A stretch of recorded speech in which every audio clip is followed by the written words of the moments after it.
Good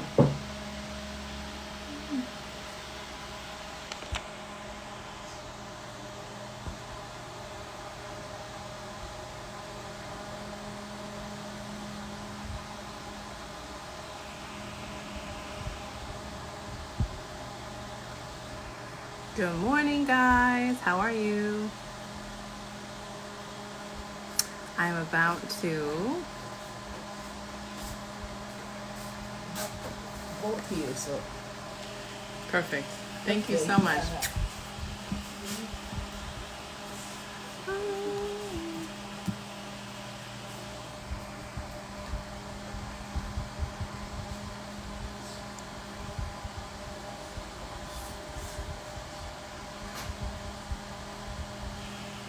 I'm so excited to talk about this book today. Y'all just don't know.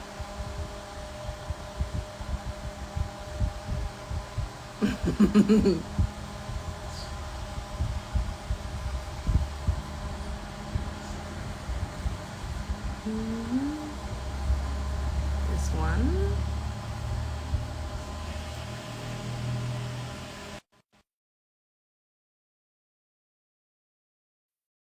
Doing well. I'm in the nice, hot Panama. What's going on, class? How you feeling? I'm good. I'm good. Am I sideways on you? Let me know, because You are. I You am. are sideways. You tell Okay, me. okay. Let me fix that. You gotta forgive me. I was up early swimming, so I look hot mess. Oh, it's all good. I was It's all good. living today. I was living. Man, well, it's good to do that. Yeah, It's we have to. you got some good air down there. It's we got nothing but smoke up here. Well, at least in Georgia. So I had to get out of Chicago because, as you know, we had the worst air quality in the world. I had a conversation with the father of my son, and I was like, I know you guys are there. If you could leave, I'll feel a lot better, because I was starting to feel, I'm breathing the freshest air on this side of the planet. Right. Under a layer of smoke. So he finally said, we're going to head down to Arkansas. And I was like, great, go down there. That's not a So bad that, place to be. no, not at all. He definitely said it's much better out there, but it's hot right now. Right. So both of us. Both of us. So I want to say thank you, first of all, for hopping on this live. Your book is really, there was a lot of things that just made me kind of like break down and cry, because I feel like Oh no. every daughter, every child wants a blueprint like this from their parents, and not all of us get it. And I was just like, yeah, we need to talk about this, and I want to definitely share it, with as many people as I can, because it was very helpful to me. And I've read a lot of books. I'm a well-read woman. I have a library in my house, and so I was just like, yep, this one's going in the collection. Well, thank you. Truth be told, I shed some tears in some of those passages too, because you know, it's difficult when you have to tell a story about you not being so great in certain areas. And so with this book, I could only give them examples of things that I actually failed at myself. So it's tough, but I did not want to have them go through the same things that I went through. And I still, there are days I do great and there's days that I don't do so great, but um, they know that I'm efforting, and, Right. and my heart is in the right place for them and for everybody else. No, I completely understand. I think as a parent, we want the best for our kids, and I mean, it's very hard to put it into words sometimes when you're failing through life. How do you document your failures while you're feeling like a failure? And think of it as something that's going to be positive later on for your kids. It's so hard to wrap your mind around that concept of failing forward as a parent. But as a parent, our job is really, we have what I've learned to be termed as transformative responsibility. And Mm. so we're not here just to roll with the punches. We have to take those hits that we get, and instead of just sitting there and wailing and in our pity parties. We have to make a way to not let our situation disturb us and discourage us. Just use our gifts to leave a better path for our kids than what we were dealt with, because it's not all about us. It's about who we can help. And besides, man, some of the tough stuff that we've gone through, man, everybody's not built for it. But if you can show them how to walk through it, man, it makes a big deal. That's what, man, Natalie, this is why I like you so much, because you told your story. I've heard your story. You know, you did some classes before on some things, and you've told your story. So I'm not going to rehash your story, but it is very inspirational because you took what you had and said, I got to do what I got to do. And now you're not a real estate agent. You are a real estate investor and promoter. And it's a whole nother thing. It's a whole nother thing. Yes. And international now, which is crazy. International. In my life, what I think that I would be international ever. Yeah, it's crazy how God works things out. That's all I can say. I know. And look at you. Look at you. Glowing. I mean, living. because then people, you know, here in America right now, it's a tough road for Black and brown people. It's a tough walk, and many of us are bogged down in that. But opportunity internationally has always been there, but we just haven't had somebody to show us. Right. And so I'm proud of you, man. I am so proud of you. Thank you. Oh my gosh, I feel so happy. It's almost like, and I don't know what that show is. It's like the Bridgerton show, and she's like, "You're the diamond." Mm-hmm. Having a father figure or someone who has wisdom to say that I'm proud of you means so much. It means so much because you don't realize how much you've gone through in life to get where you are. And plus, I can say the same for you. I'm very proud of you for taking that initiative, for journaling, for putting that blueprint together for your kids. I'm praying and wishing that all men will do this for their children, because each father's story is different, mm-hmm. right? Some of your struggles that you went through are very unique in the way that you point out the aspect of, the pitfalls that you can get into living in America and the debt system and how it's set up to fail if you're not knowledgeable. It's really wonderful to see you put your financial success into your children's hands and say, here's what worked and here's what didn't work. Here's the bitter irony. I started out, I've been in financial services. I started out working for banks and all that. And then in 2013, I started working in the financial services industry, and I got all the licenses so I could sell and buy stocks, bonds, mutual funds, and all those things. And I learned at that point the same struggles that I had. There were people that had millions of dollars, multiple millions of dollars, and they were facing the same struggles, not because they didn't have the money, but nobody told them what to do, how to make it work. And that's where, that's all this book is for. This particular book was designed so that people could have just a base to start out with. I mean, nothing really deep. I didn't talk about selling stocks and buying a different certain thing, but just little things that you could set yourself up to build on. Ironically, this book was written in 2018, and I couldn't publish it because I worked in the financial services industry. Oh, so it was a conflict of interest. It was. And so it took a big leap of faith. I should have done it a long time ago, but it took a big leap of faith to leave to do it. And now, I'm I've got a couple of projects that I'm working on, and looks like I'm going to be able to do a class and maybe some coaching. So it's a good thing. I'm excited. Thing. Yeah. What was your most challenging chapter to write in this book? The biggest one was that blueprint, which is in the beginning, Mm-hmm. because I remember at the time that I wrote that, I had just really started making some money, and I was trying to fight my way out of debt. Mm.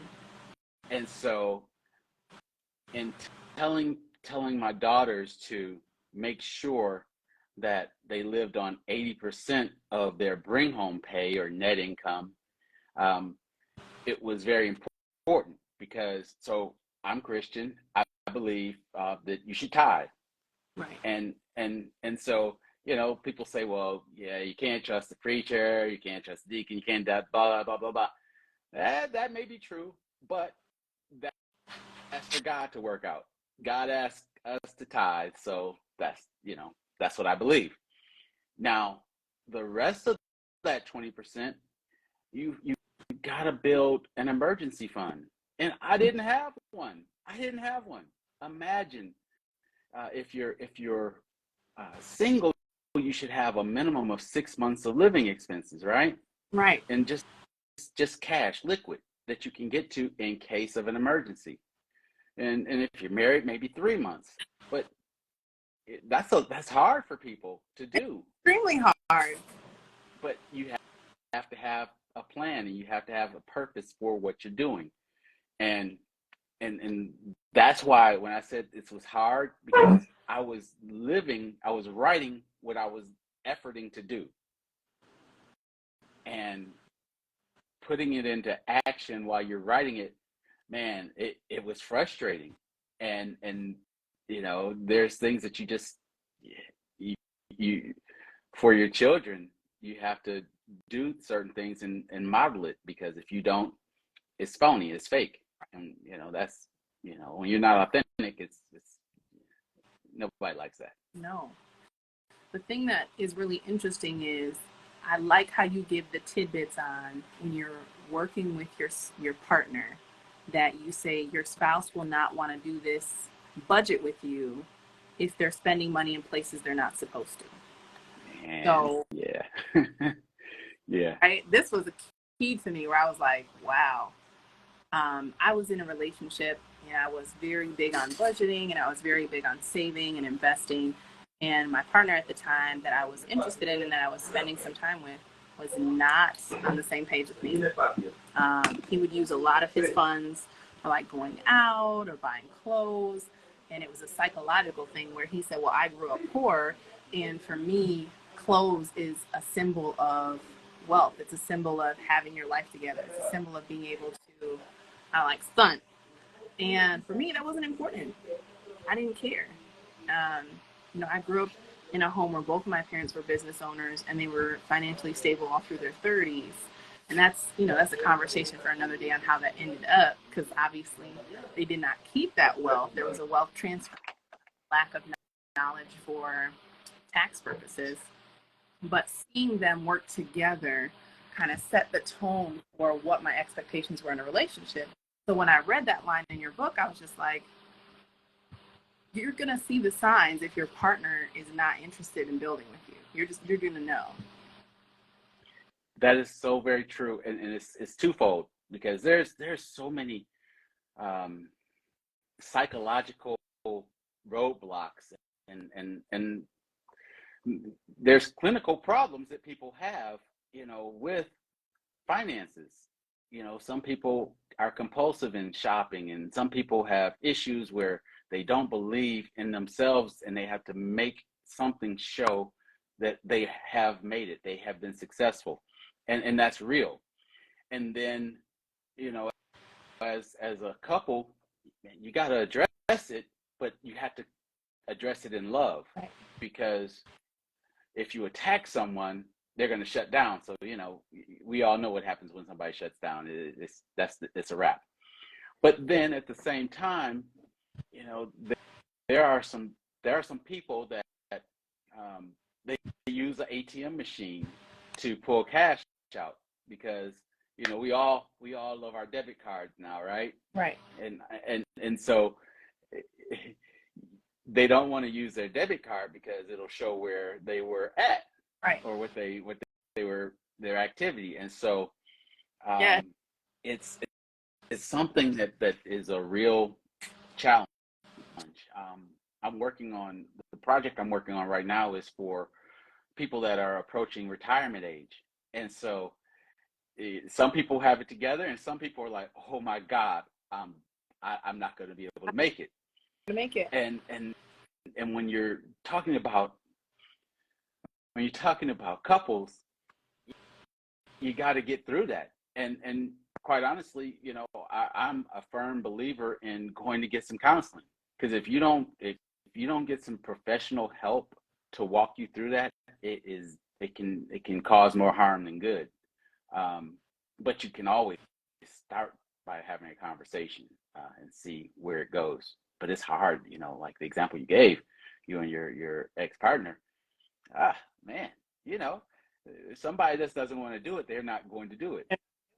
Yeah, there's nothing you can say to change that mindset, Mm-hmm.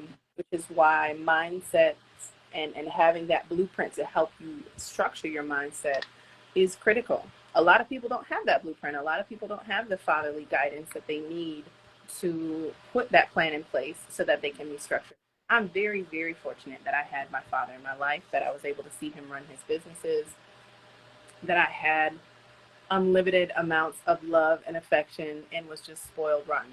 And I know that's very rare. I know it is. That's, um, Man, that's just wonderful to hear, because everybody doesn't have, man, that's a gift. it's a gift. And I know that my father would also show me love through discipline and through structure and through planning and through working hard to keep his businesses established. Like, that was how he showed his love. And so a lot of times when people meet me and they see how hardworking I am and they see how, my love language is through actions. I'm about that action. Like, if I say I'm going to do something, this is where I'm at. I'm going to show this for you. I'm going to get this for you. But just being able to provide knowledge and resources and help people to succeed and get ahead, that is truly my love language because of my father. That was the emotional blueprint that he gave me. And when I read through that first chapter about the blueprint, and at the end you're just like, Daddy loves you. It's just like, this is how you love your children. You love them through giving them tools for them to succeed. That's how you show your children love. It is. Like, it And just resonated. I love to hear the way you said about what you just said about planning and structure, and to really make your self walk the right road with your finances. You've got to have a plan, because if you just say, oh, I want to have $1 million. Okay, how you gonna do it? What do you? There's going to be a point that you have to give something up, and that's where we all fall apart. And it's hard to give something up if you don't have a plan to say, okay, once I get to this point, I have made a success. Going back to, say, the emergency fund. If somebody's out there and they're sitting there and they've got they're saying, man, well, yeah, that's all well and good, but I have just enough money to make it through the month. I don't have anything extra. So when you start doing any financial planning, the first thing you have to do is decide, okay, what are my priorities? And to get extra income or to have more access to cash to do what you want to do, one of two things has to happen. You have to lower your expenses or bring in more income. And sometimes it's a combination of both. Maybe you have to go get a part-time job. And when you look at it that way, getting a part-time job, we work a lot as it is, right? Right. But imagine if you get a part-time job that has a purpose to it so that you can get yourself stable. Because until you get stable, when people come with great opportunities like investing in Panama, if you are stable and you have your funds together, Right. guess what you can do? You can go and invest in Panama. Right. But if you're just grasping at straws trying to make it, it's not going to work. And at some point, you have to get to an area where you just gotta give something up that you like to get what you need. Yeah, it's definitely a sacrifice. There's definitely some pain points you have to work through. I used to work out with a trainer, and he would say, the minute that you're uncomfortable is where you need to stay at, because that's where the growth happens. That's so true. I will never forget that. And that has been my mantra for life. When you are uncomfortable, that is where the growth happens in your life. So if you're uncomfortable creating a budget and going through and looking at how much you're spending every month, that's where you need to be right now. If you're uncomfortable sacrificing going out on the weekends or not buying things that, you know, are expendable money, that's where you need to be right now. That discomfort, Man, grow. I want to like this. I can't even like it because I'm trying. But you just dropped that was dope, Natalie. You just dropped some good stuff right there. Yeah, just budgeting is not for the weak. Yeah. And nobody likes it. Nobody likes that. We all hate it. Yeah, because you're looking at all life choices in a right? like, did I really need to buy that soda? Did I really need to buy that snack? Did I really need to eat that fast food? You know, if I was paying better attention, I should have filled my, you know, my car pass so I wouldn't have got that toll ticket. Just little things that you look back and you're like, I need to be more responsible. I need to be more structured and have my things together. And so it tells you, like, if you're uncomfortable and you're not where you need to be, that's what you got to be working on. Check this out, Natalie. I'm going to tell you something that's even tougher, that's even more important.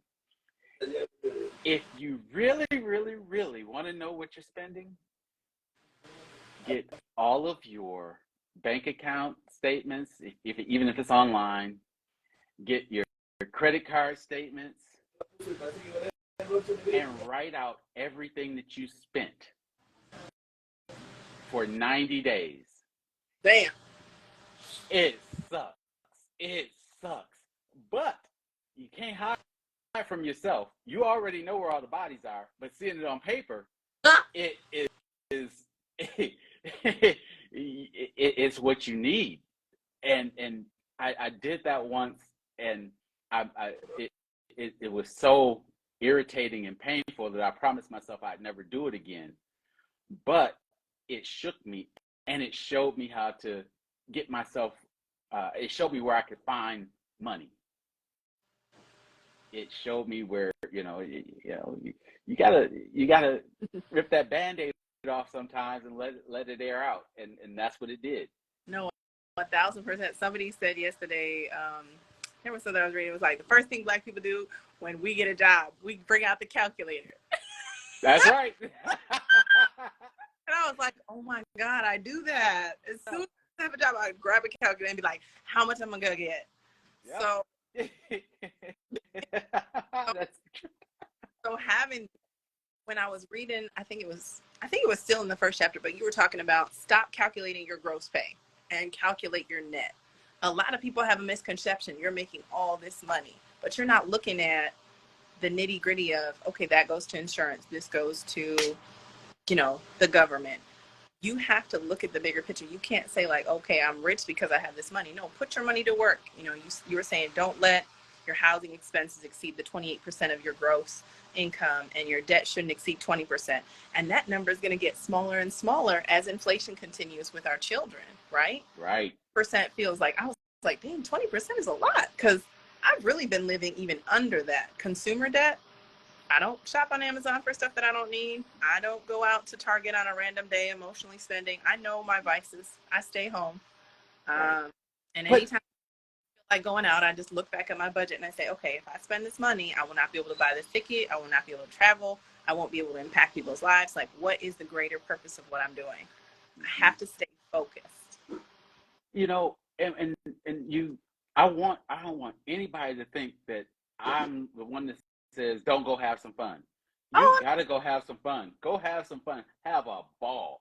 Just just plan for it. You right. can do everything if you plan for it. Thousand, 1,000%. You know, a vacation fund. You know, if you imagine just putting 3% of your check in just away for a vacation fund, you know, as you make more money, that 3% gets bigger, right? And you know, there's so much fun to be had all around the place. And Yeah. I just I don't want people to feel like, oh, I'm not gonna ever have fun. I'm not gonna ever. I got this to do. I got that to do. I can't. I gotta have fun. No, go have some fun. Go buy some clothes. Look good. Get some good smelling perfume. And you know, make sure just stay within your means. Know what you can handle and just handle it that way. Yeah. And then also, you talked about having the financial advisor and the importance of having someone who's there for you and helping guide you through those personal goals, those credit goals, and to keep quiet. Bible about how a woman's tongue is either a blessing or a curse, right? And being able to be silent about our wins. Um, people are always like, well, Natalie, we don't really see you out here. We don't really, yeah, you're not going to. Right. You're not going. My life is very boring online. I don't look like I do anything. My life is extremely exciting offline. I do wonderful stuff. But I'm not putting that all out there because when it comes to my personal finances, silence is the only option. It And is. no need to tell anybody how much I'm saving, how much I'm putting away, how much I've given to other people, how much I've poured into other people. My income is not important to me, and it's not flexing. My impacts on how people have received what I've learned and the things that they can take and move forward in their life with it is much more important to me. I could care less if you like what I wear, what I drive, where I go. I don't care. I don't care. See, I'm gonna. you're about that transformative responsibility that I was talking about. That's what I'm talking. That's it. You Yeah. changing the world for people, and you know, there's a funny thing about helping people. The more people you help, ultimately it helps you. Um, Yes.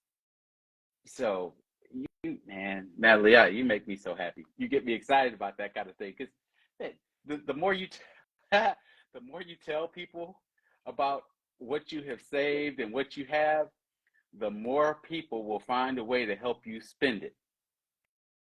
And when you get yourself a financial advisor, you kind of want to go in there with your stuff together because they're going to throw some slang out at you, and it's not that they're trying to intimidate you or make you scared or what have you. It's just that's their language. And if you don't know what they're talking about, you're sitting there with your eyes big thinking, oh, this is not the right place for me. And it's exactly the right place for you. 100%. It's the right place. Yes. And speaking of advice and pre walking into a financial advisor, will you be doing any type of workshops to help people pre prepare before going into talking with the financial advisor? Yes, that's as I was saying before, I'm doing some courses and I'm trying to, you know, I'm working on this part. It's a little sticky because I have trust issues, but I'm trying to find the right coaching platform so that I can do that. I want to, you know, my goal is to work with, you know, people, regular folks, but I also want to work with a special population. I want to help investors or people that want to become investors to get themselves in order financially to do it. Yeah, But I also want to help pastors because, you know, it's a tough thing. yeah, It's a tough thing with them and their finances. So um, that's the goal. But it's being a coach and a counselor is that's my next step. Yeah, I think when you have a very high calling and you are in a leadership position, the work it takes to be transparent, it can be overbearing and overwhelming. Mm-hmm. Even for my small group of investors that I have gone through and coached, on numerous failures that I've either experienced or been a part of or witnessed in investing, it's been very hard to be transparent. I mean, it can be healing, but it's just like, you getting beat over the head with mistakes that you've made. And if you don't acknowledge, say, this is what I would have done differently, and I hope you take my advice. It's kind of like letters to my friends, because I don't have Right. don't do this. This was a bad thing. I had a great call with a woman yesterday, and she was talking about how she started doing credit repair, and she was a nurse. And she said, I had to stop doing it because to me, I felt so horrible about giving people medical advice, knowing that it wasn't going to help them, because the American system is set up for profit. The system is set up for you to eat bad food, so you have to use your insurance to buy medicine that keeps you going just enough so that you can go to work, like a cycle. And she's just like, I can't do it. And it was that transparency that we bonded on. I said, yeah, we have a responsibility to pass our knowledge on, and God blesses us for those things. I truly feel like God pulled me out of situations because I was honest and just said, this is how this is going, and there's not much you can do about it in this situation. You just have to learn from it and take this butt whooping. But those butt whoopings are good, because you cannot help anybody. So what you do is a gift. Everybody can't do what you do, and people can be investors, people can be realtors, people can be coaches, they can do all that stuff, but nobody can do it exactly like Natalie does it, right? And you were designed specifically to do it that way. However, you were designed also to go through every heartbreak, every thing that fell apart on you when you thought it was supposed to work, every time that you thought you had taken 2 steps forward and you ended up taking 3 steps back.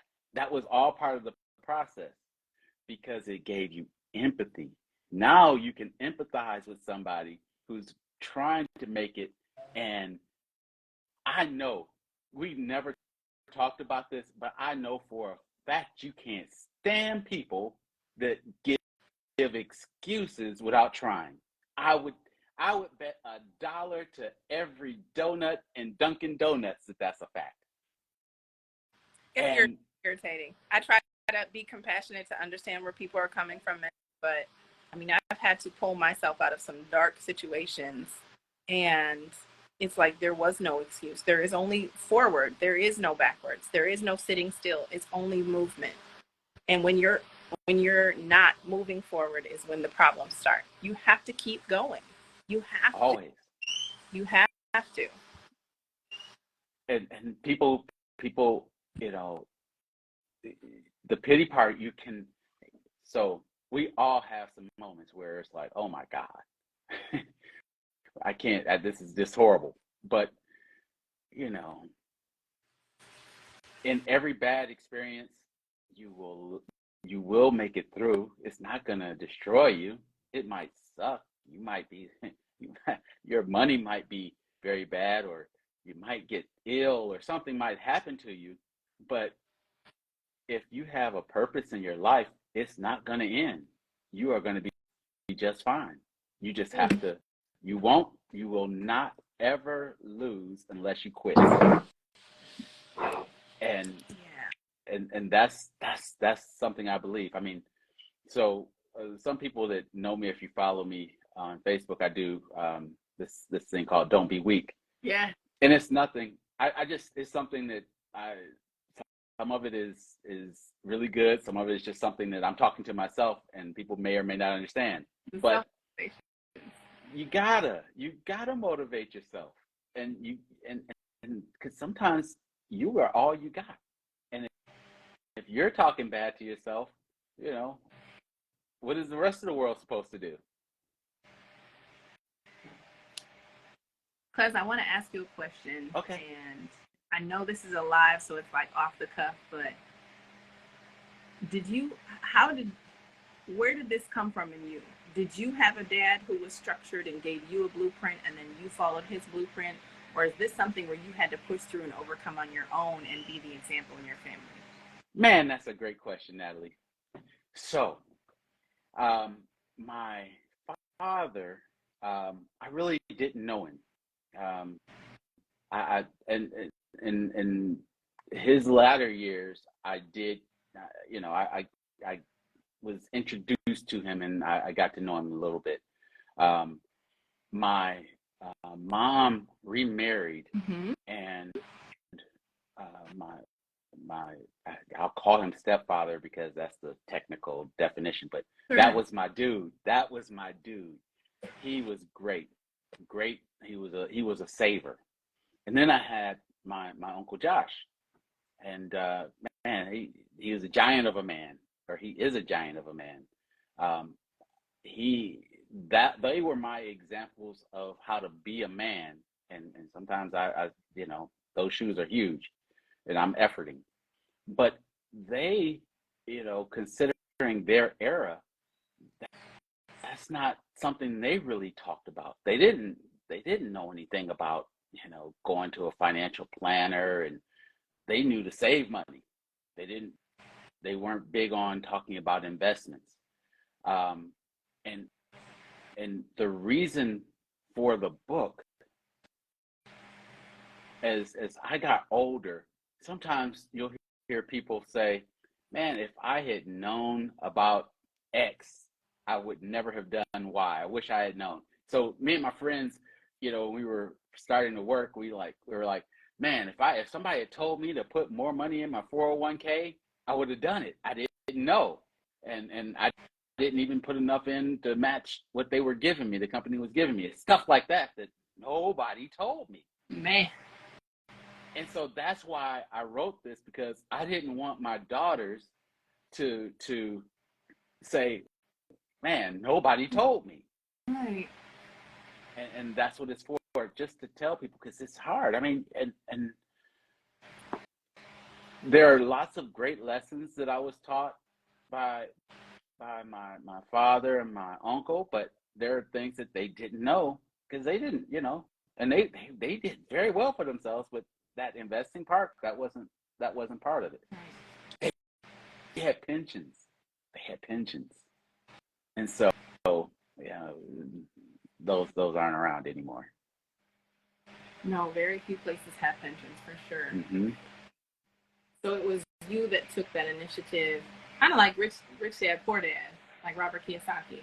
You kind of It had to, you knew it from the correct is. dad and take that knowledge and keep it pushing. You know what, Natalie? I read that book years ago, right? Mm-hmm. And it changed my life. You know, I learned that I didn't like him personally, um, because he had some things that came out that I didn't like, but the information that he provided was great. But he did something that nobody he what he didn't do was, he didn't tell you how to get the hard money Right. to get started. Because, you know, coming up with 20% on, $100,000 property, plus plus repairs, man, nobody knew. But he made it sound like, oh, you just get a business and Yeah. you write everything off, and then you buy yourself some property, fix it up, rent it out. That's true. That's true. But it was a missing piece in there, and it took me years to figure it out. It took me years to figure it out, but that took me down the road that led me to this very moment. That book, and The Richest Man in Babylon. The Richest Man in Babylon. That is a great book too. So those two help shape your mindset to push you forward through failing towards success. Yeah, that is it. That is it. Okay. You know. Um, so what led you to be who you are? So I don't really, I don't really think I've even covered this on my page yet or talked about what's been going on. But my health has suffered tremendously in the past, I want to say 2 years, just from the stress of like taking care of running two companies in the U.S., the social, economical, and political standpoint of what's going on in the U.S., the food in the U.S., um, and just taking care of my father when it was COVID, as a full-time caretaker and working for investors. It really just was too much for me, Hmm. and I was getting very sick, and I was looking for medical help or medicine in different ways to just take care of myself. And I realized that I could not take care of the bare minimum essentials, which being my health, my mental well-being, my physical well-being in the U.S. And that if I didn't find an alternative, Mm. I was going to have some issues. So my family is from the Caribbean. My father's from Panama. He was raised in Jamaica, and my mother is from the like Mediterranean European area. So for me, I was like, well, I need to find somewhere that's along the coast. Like my people are from the water area, right? Right. So I started doing some research, and a friend of mine, when I was really in a tough financial situation, she's my friend from college. We go way back. She was like, let's go take a trip to Panama because she's from Colombia and Colombia's right next door. And I was just like, I don't think I can afford that right now. Like, I'm really tight on everything. She said, just book the ticket to get there and we'll figure out how to get you home. And I just took a moment of faith and was like, okay, I'm going to do this, and I need to make a change because I cannot stay where I am. Like, this is not working. So we booked the trip to Panama. We went there for her birthday. It was the most incredible trip. And I won't say it was because we spent hundreds of thousands of dollars. We weren't doing like an all expense girl luxury resort. But the peace that I had and the flexibility and the kindness of the people who were there, um, the sun rays that were just being absorbed into my skin, it was like melanin activates when you're in the sun and you become alive. The oxygen cells are richer. There's just so many things that all of a sudden it was like it connected for me. And I said, this is where I need to be. So I started looking into doing research, and I realized there's a huge movement with growth in Panama for um, just economical. Like the economical growth is ridiculous here, and the return on investment is it's just insane. And so I said, I need to bring people out here to see what I'm seeing who need a break from the US. So people that are in like semi-retirement, if you're in your 30s, 40s, 50s, and you're like, hey, I need to have a second home so that I can go away to recharge my emotional, mental, physical battery, where can I do that that's close to the United States so that I can still tap in with my businesses, I can still be near my family, but how do I take that time for me to recharge, and how do I do it at a fraction of the cost? Because girl trips are not cheap. Your friends is not cheap, but also the depression of coming back from a trip that you've had a lot of fun from is real. Like Is there's no point in going on a trip, spending all that money just to come back broke. So I was like, how can I feel right. a real life thing? So I started doing research. I started connecting with other women who are moving abroad and who are living there part time, back and forth. And then as a business owner in the US, I realized you can have a business visa to live in a different country for 6 months at a time. You can register your business there. So I was like, 6 months is enough time. Within 30 days in a country, your mind has reset and your energy resets. When you're, eating healthier, drinking, walking, around people who are happier, who have higher vibrations, who have Right. a lot less mental weights on their shoulders, and who are able to connect with you and be kind to you, who say good morning to you every day, your mentality changes. You know, you're not in this work, profit over people mode all the time. Because as a financial advisor, I'm sure you understand that when you're focused on money in the US, that's all you're focused on. You cannot look to the left, you cannot look to the right. You have to stay focused. You have to pass up a lot of friendships, birthday parties. You have to pass up a lot of opportunities to really lock in and focus on what you need to do. And I said, how can I have the best of both worlds? And I found that in Panama. And I think it's in other places as well. But I said, I'm going to start someplace close to home and build, put some roots in the ground, make a team here, connect with some people. And I find that it's easier because the integrity internationally is higher. People are more grateful. And I'm not trying to talk no nonsense about anyone back home. No, no. I have had it with y'all cousins. I had it here with nonsense. And especially in Chicago, it's a lot. It is disgusting, the level of integrity and the lack of moral ethics and values of people that will just walk off on a project and run off on a project and leave you completely stranded.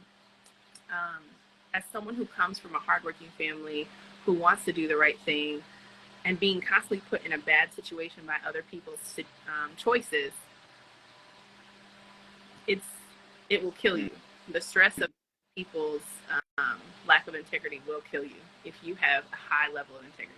It's dope that you found some place that you can get the warmth and the fire of the sun just recharges your soul, and you have peace of mind in that you're not hearing all the news cycle of foolishness every day. That's things are happening that we're arguing over that really are just ridiculous, and you can just be someplace where people want to be happy and you can still do well for yourself. Yes, and smartly so, right? With that little bit of investing that you were teaching your daughters in the book, if someone was to take a fraction of that and take that and invest that in a business abroad as a small nest egg for some peace of mind that they can get away from. Everyone needs a prayer closet, as my mom would say, that you need to do and refuel your soul. And for me, that just so happens to be a different country. I can't find that peace in my backyard. Like you're saying about those alerts that go off about this person just got shot, this person got stabbed, this lady's purse got stolen, somebody's car got broken into, another child dead. I mean, every day you're just like thrown and bombarded with it. And that's all that people talk about. Like, oh, did you hear so-and-so's cousin died, or someone's uncle got shot, or someone found their cousin dead? Like, I can't keep hearing that every day.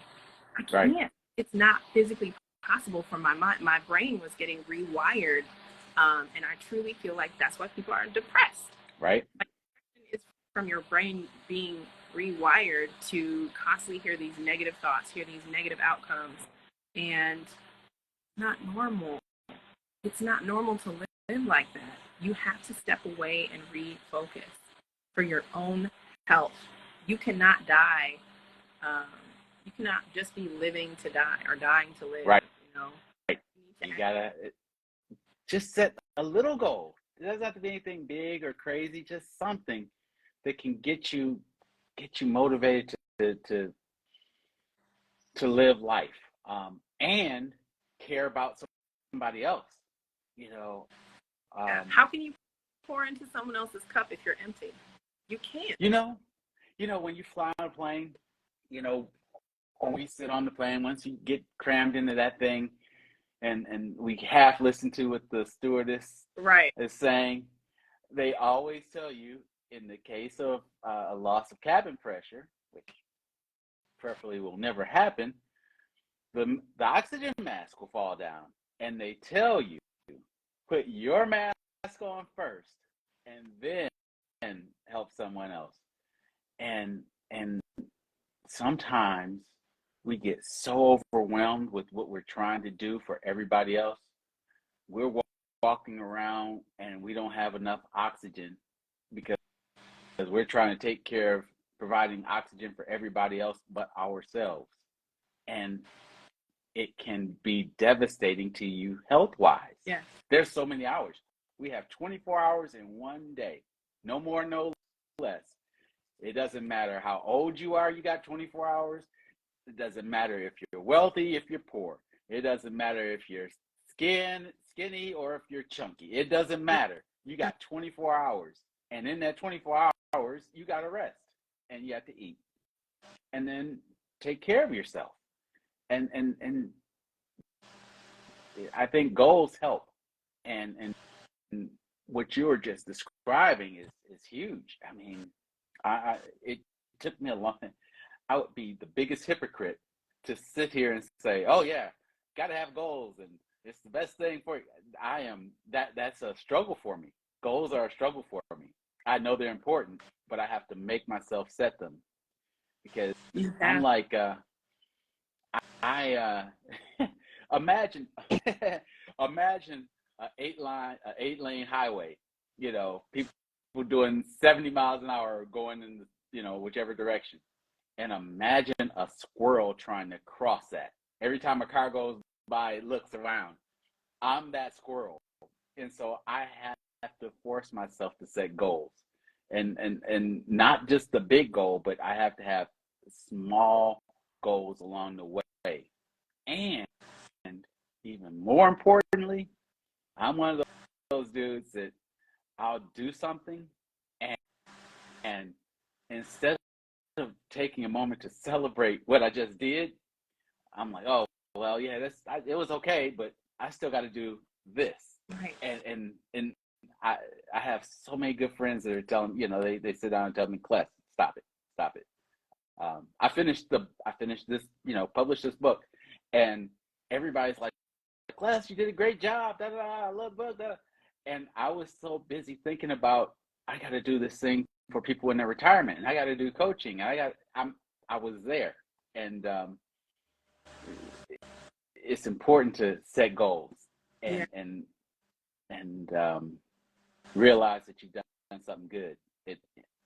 Girl, Natalie, what you just done, man, it's amazing. It's amazing. I think when we are looking at the return on investment for our brains, Mm-hmm. think about how all the things that are happening in the US and how they affect our psychological well-being. Mm. We also have to invest into understanding how we as a person work and how things affect us, and when to say enough, when to say, okay, I have to make a change. It's kind of like you start to say, I might need to make a budget because I'm always out of money, right? If you're always out of energy, if you're always feeling sad, if you're always feeling, hopeless, these are things that you're saying, I need to do a better return on interest of what I'm investing into myself. And that could be your location. It could be the people that you're around. It could be the country you're in. It could be the groups that you're in or the memberships that you have. But taking a personal analysis of your portfolio as a human being and assessing that mentally and saying, I need to make these changes for my well-being. I can give advice to investors in the U.S. until I'm blue in the face. It doesn't matter if I'm tired and I'm exhausted and I'm coming to the table feeling so just empty. You have to refuel. You have to. And I feel like I would just be such a hypocrite if I wasn't taking the time to ground myself and be present with myself and hear and feel myself and say, okay, what is going on with me that I'm not reaching my full potential? What's holding me back? Right. There's, you have to take care of yourself, and then you also have to find some like-minded individuals, because when it gets tough, they're going through some of the similar things with you, and you all can talk. But then also you have to find people that can pour into you, and whether that be in a conference, we have YouTube University these days, which is huge. Right. But there's all types of ways for you to learn new things to benefit you to make yourself better, and we have to take a moment to do that. Man, Natalie, I ain't gonna lie. I want to do something with you. I don't know how or what, but we need to talk so we can figure out something so we can do something to help people. 100,000%. Well, my birthday's on Monday, and I was gonna. Happy birthday! Thank you. 21 again. Thank you. Right, 21 again. To feel 18 in this. Look at this. Yeah. I was. I really would love to get with you and talk about, structuring things. I have my expertise in real estate. Um, I know about market shifts. I know about Airbnb. I know about asset management as a whole for Section 8 properties, as well as the process of buying and selling. But what I'm not familiar with is like mutual funds or diversification in, stock portfolios. Like these are things I don't know that I would love for you to teach me, that I would love to take some time and really understand how is that something that in the future I can put that, together. Let's do it, and don't forget, real estate is an investment, and it is part of a portfolio. There's different ways to invest. It may be, in the bricks themselves, but you might get a REIT. And so there's lots of different things. And man, let's do it. Let's do it. I'm ready. Because number one, you can help me and I can help you. But man, do you realize how many people out there could benefit from that? I do. It's something we could really help a lot of people. No, I definitely. While you're on the line, though, look at this. Is this not beautiful? Oh my God, man, that is what you call peace. The red, yeah, this red one over here, and look at this hammock. Oh, look at this. I am in Guabito, Panama. Oh wow. Oh yes, my auntie says, look at this one. Oh, hey, auntie. Man, that is beautiful. Yes. So I hope that this refreshes your soul. These are all herbs, like for teas, for different ailments. Really? Isn't that crazy? Oh, you're getting healthy, huh? Oh, that's wonderful. Listen. One thing. You're freeing yourself from the pharmaceutical industry and getting the things that you need in your body just to make you feel good naturally. Yes. Well, my understudy in college was nutrition, and I thought I was going to be a nutritionist. Yeah, I thought I was going to be a nutritionist, and I just decided that wasn't for me because I can't lie to people and tell them medicine is going to save them, and it's not. Mm-hmm. I feel like a lot of nurses, they carry that weight of having to be pill pushers, and it's just, they know that's not the cure. It's a Band-Aid. Yeah. I have a good friend. She's really a cousin-ish, but she was in college to be a pharmacist. Mm-hmm. And as she was learning, she had the same revelation that you did, and she does natural things for people. Yeah, she's done that, as she should. I feel like that's just, we have to take back everything that we've learned. It was hundreds of years people were healing themselves, taking care of themselves, and within 2 decades, all of that was wiped out, and all of a sudden we started trying. That was set up to make money off of us. I'm glad I'm not in the U.S. because I'm like, somebody gonna kill what I'm saying, but no, be safe. No, you gonna be safe. It's the truth. It is. Like, let's I'm just speaking the obvious. Once you start picking at the money, it does draw enemies. But right, and nonetheless, crazy is when you're talking about budgeting, like it's so hard to budget in the U.S. because you're spending so much money to live the bare minimum, when you can take that money and live a great lifestyle in another country for a fraction of the cost. And that's all I want. I'm not trying to take people from America and be like, hey, come live in the jungle with me. No, do it. By all means. But if I can live on a third of my income, take the rest of it to invest, and get back up on my feet in a system that had failed me in the U.S., I'm going to do it.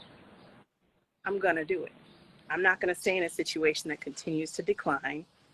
And as we all know, the banks have been unstable. The economy has been, politics is always a mess and distracting from really what's going on. Mm-hmm. And I want to be able to take what you're giving us in this book, Letters to My Daughter, and put it actually to work. I want to be able to take that information that you're giving and say, okay, here's how we can buy stocks. Here's how we can put our money into mutual bonds, because our parents have seen crashes in economy that were so detrimental. It set us back generations for wealth. Mm-hmm. You know, the Great Depression was not that long ago. Right. Like at all. Right. COVID crashing the market was not that long ago. And the correction that's happening now, we don't know if it's going to be something that gets worse. We don't know if it's going to be something that's better. So being in a position where you can take the knowledge that you're learning, apply those skill sets, learn the skill sets and apply it, and learn to be able to have some breathing space. You know, one of the things that you made me think about when you said that almost made me get a little too excited. But when you were talking about the economy, it made me realize a part of the book that I didn't mention. When the market is up, everybody's an expert. Oh, the market's going up. All you gotta do is buy this, sell that, do options, do this. Oh yeah, it's really great because the market's been going up since 2008 or 2009. Right. We'll say 2009. However, when the market comes back, if you don't really have a good plan, you're done. Yeah, it's a wrap. You gotta know the fundamentals. Right. And that's what so, you know, with you. People get excited when, you know, they're like, oh yeah, the market's going up, so I'm gonna buy Amazon. I'm just throwing that out there. Don't go buy it. I am not telling anybody out here to buy Amazon. I'm just using Amazon as an example, people. But go and they buy it because the price is going up. And in reality, that's not when you're supposed to buy it unless it's part of a systematic plan. You buy things when the market is coming down, right, and it's a good product. So like with real estate, man, I'm not gonna lie, Natalie. When I met you, I met you through, you know, and it was the wrong time. It was the wrong time. Why did I go through my email and search and I saw your pre-approved and I was like, life is full of surprises. And I said, nope, I'm not doing it, because in my heart, I knew it wasn't the right time. And that's part of, I guess, God looking out for me. Absolutely. I knew it was the wrong time. I believed in it, but it wasn't the right time. When the market is coming down, oh yeah, I'm all about that. You buy it. And so the same as with stocks, bonds, mutual funds, all that stuff. You put money in systematically every month so that you can build your portfolio up. But when you go to buy something, you wait for it to go on sale. And I gave an example of, say, for example, you buy, you go to your favorite store and you buy a dress. I think I used a purse. A purse. I was gonna say the purse example. Yeah, and so you got your purse, you like your purse, it's all right, and they stopped making the purse. And then a few months later, somebody that you see on Instagram, an influencer, they're like, oh, look at my bag, da da da da da. And the value of your bag goes up because everybody's trying to get one. Do you keep it or do you sell it? You know, these are the things that you can do if you buy at the right price and at the right time. You can't, you know, you can't just listen to what's popular. And that's also a part of, you know, understanding where you are financially and who you are. Because, man, I love Instagram. I'm more of a Facebook person, and I'm learning TikTok a little bit. I'm trying to spread my wings a little bit. But what I'm seeing is people are, they're taking all these great trips. They're buying this stuff. And, well, it appears they're taking these trips, and it appears they're buying some stuff. I'm going to say appears because I don't know them. Right. But when we go out and say, oh, I got to do that, that's going to make me successful if I'm doing what they're doing, because they're successful. And in reality, they could be broke, but they knew how to make it look good, and they finessed you. And man, we got to believe in ourselves and make ourselves happy. Know what makes you happy. Because if you know what makes you happy, all that other stuff is irrelevant. It's irrelevant, right? You have to know what's good for you. What's good for you is not good for everybody, which is why I tell people, hey, I know this is not gonna work for you maybe to be in another country and ground yourself and really look at things from an outside perspective. But for me, changing my physical location and getting away from things that were causing me so much chaos mentally that I couldn't think straight, it gave me the clarity to say, this is what I need to be doing. I need to be focusing on rebuilding the fundamentals. I know what I'm supposed to be doing. I've been doing this. Right. I'm like, Hey, guess what, Nelly? it's back to the basics. You know what? You were doing good where you're at, but you had to step away to do something better. Mm-hmm. And it's hard to do that. It is. It's scary, right? I know it was scary. Comfort zone, but I said I have to do this for my health, and then it turned into a whole movement where other people were like, well, I need to get away too, and I don't know how to do it, and how did you do it, and where did you stay, and where do you shop for food, and how many months out of the year are you there? Like, I can only be here for 3 months at a time as a non-US citizen. Have I been here for 3 months at a time? No, I go back and forth all the time because I have a business in Chicago. I have 2 businesses. So with that being said, I have to be realistic with people and say, this is not for everybody to come back and forth. But if you build your system the right way and you have a business that you can start in Panama and you can put things to start growing here, it's very easy for you to go back and forth. And traveling is a business write-off. So of course, it's not a problem going back and forth. People are like, tickets are so expensive. It's a business write-off. Mm-hmm. We're not worried about that. No. And if you do it at the right time of year, especially, it's no big deal at all. And you're buying it, we talk about planning a lot. Some people plan by week, some people plan by month. Wealthy people plan in decades. Decades. And so the better you can get at planning things ahead and putting plans in place and sitting down with yourself, like you said, and knowing what you truly want and what you need for your personal portfolio, that's going to get you where you need to be faster. Mm-hmm. And you could I didn't know what I wanted. I just started with what I didn't want. Hey, what a great place. Right? No better place to start than there. Right. Start with what how you far don't want. Can you get away from this part? Yep. That's how you build a blueprint. That's the blueprint right there. Right. I think I might steal that, Natalie. You might see how far can you get away from this part a little later. You can't steal anything from me. All you can do is take notes, my boy said. That's it. Because that one idea, I got 10 more. That's what I'm talking about. So go ahead, run the play. Run the play. Yeah. But that's so, man. I am so glad I got to do this with you. I had no idea what to expect, and honestly, I was so nervous. And so, everybody, listen. Natalie is so cool. She didn't put me on Front Street because I was like, Natalie, I've never been on live before. What am I supposed to do? Natalie, like, just hop on. Just hop on. Got you.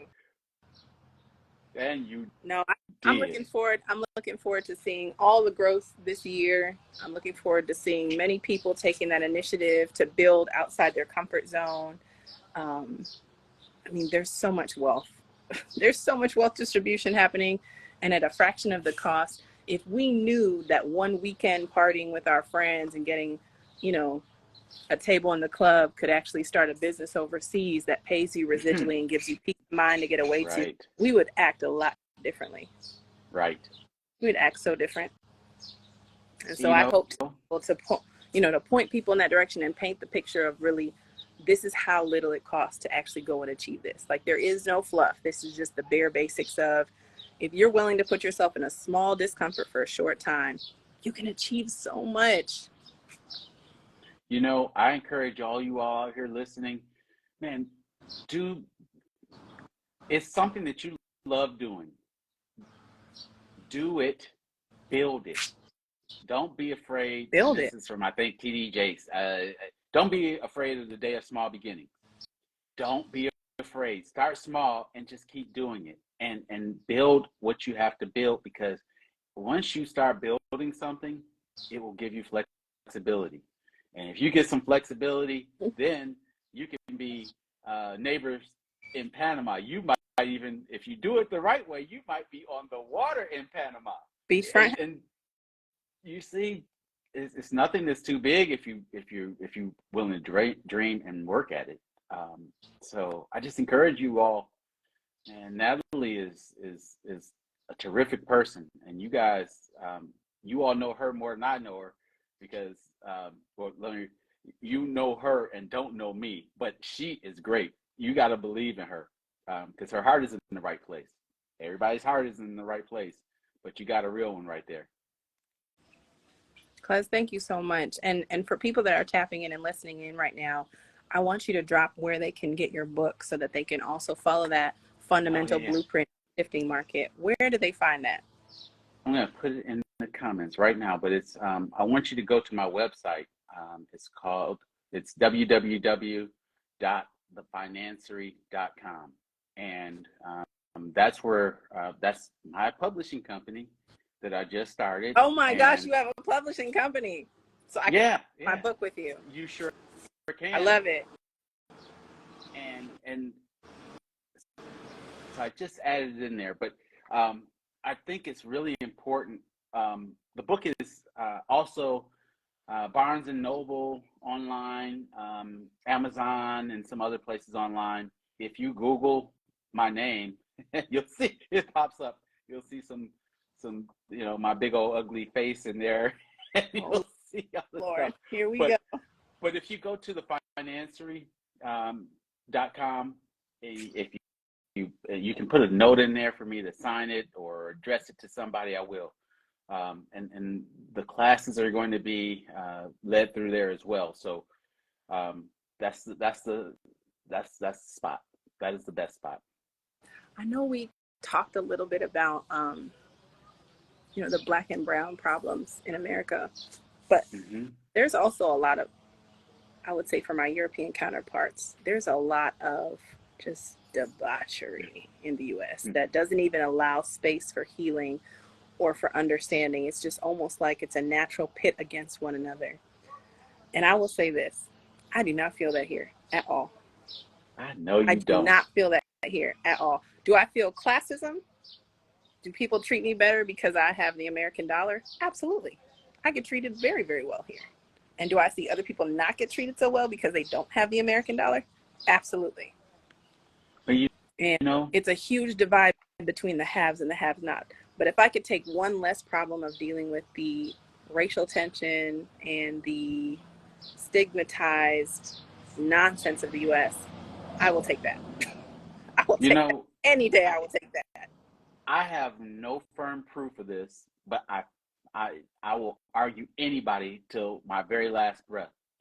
I believe that racism is real, but I believe it was designed to pit poor people against poor people so that the focus would be on each other versus the wealthy people that are taking care of everything. They're taking all the money. They're 1%ers for a reason. I cannot agree with you more, because let me tell you, these people do not care if you are black or white. They do not care.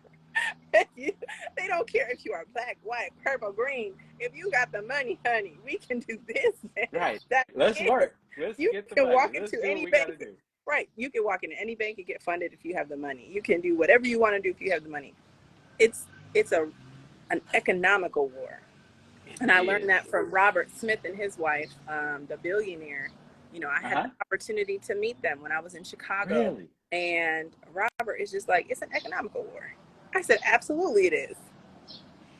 Absolutely it is. It has nothing always to do with been that way. Right. It's a distraction. That's it. And I needed to get away from that distraction because I feel like that's nonsense. It's a dangerous distraction, but it's a distraction. It's a dangerous distraction. Now, will I say the injustice and the crime, that is not something that is invisible, and it's something that I definitely feel as a mother of a Black son.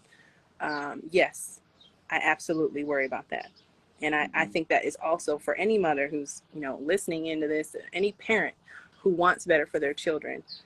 I don't worry about that here. There are kids riding their bikes up and down the street. They are not being even considered as targets for They're drive-by being shooting. kids. Kids. They're being kids. I wish this That's forever. a wonderful. But That is a wonderful place to be. yeah, I'm not gonna beg or, ask people for them to see this. Like, you have to come experience it for yourself. You have to get out of your comfort zone. Panama is a very family-oriented place. Everyone sits down at the dinner table and eats together. Everyone greets each other. It's very, the Caribbean has African roots. And so that respect level for adults and children and respect and love towards each other, it's rooted here and you can feel it. Mm-hmm. We always say, you give respect, you earn respect. But if someone's respectful toward you, immediately you can show them respect. It's not like you're going to be, having to, buenos dias. It's not like you're going to have to fight for it. Right. Yeah. I gotta get on some Duolingo right now too, because I gotta in my first in Spanish 1 in college, I got an A in the first part of the semester. In the second part, I got an FA because I couldn't congregate los verbos.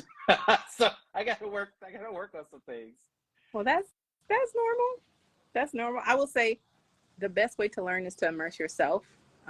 Because of technology, I use my phone to translate, and I practice by speaking, by reading what I've translated with pronunciation. I'm very fortunate that I have a father from Panama, so some of this comes natural to me, but some of it I just translate and I show them on my phone, like, hey, this is what I'm trying to say. That's it. And people appreciate the effort. They're not like, oh, you don't speak. It's not like when you go to France, like, you don't speak French. Like, no, I don't speak French. I'm not raised around French, Right. and our school system in the U.S. does not support multiple languages. Their language system is horrible. Let me stop. I was homeschooled, so I'm just looking from the outside into the club. I just don't want to go. So I was in the Air Force, and when I was in Europe, what struck me is that the folks in Germany and France and even Spain, they speak several languages. Yes, they speak several languages. And I wasn't even speaking English well, so it was eye-opening. My tour guide for one of the excursions during the investor workshop, he is Barbadian, Jamaican, born in Panama. He speaks Patois, French, Spanish. Wow. And I think he also speaks some German. Like, it was just so amazing to me. I was like, man, if an islander can learn that many languages, then I have no excuse. Right. I have no effort. That's it. And putting yourself out there. Put yourself in the situation where you have to be uncomfortable. You have to grow. Right. Can't be scared. And you can't be weak. That's right.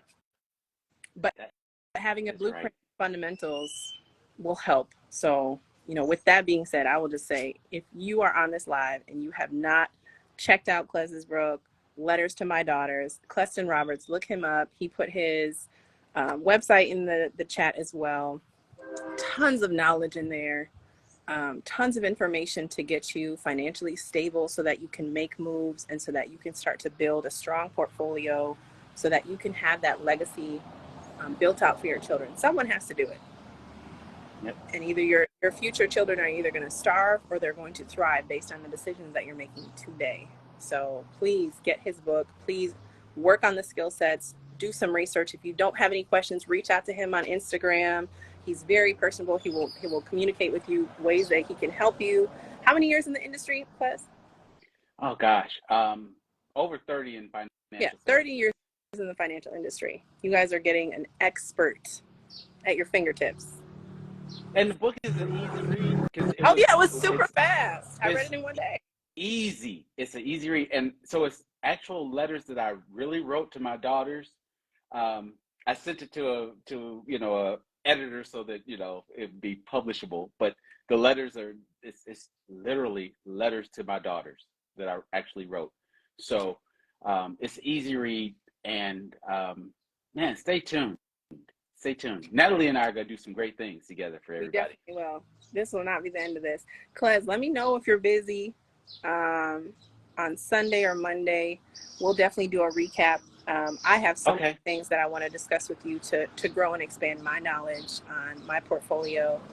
And this is just the beginning, for sure. I'm very thankful that I understood how to get into real estate early on, but there is so much more that I can learn. Truly. The world is yours, Natalie. Thank you. Thank you. Thank you. And it's yours. Thank you, sis. Appreciate you, bro. Enjoy your day. Enjoy your holiday weekend and stay safe. I'll definitely be connecting with you soon. All right. Stay Okay. blessed and Okay. unstoppable. Talk to you later. Talk to you later. Bye. Bye-bye.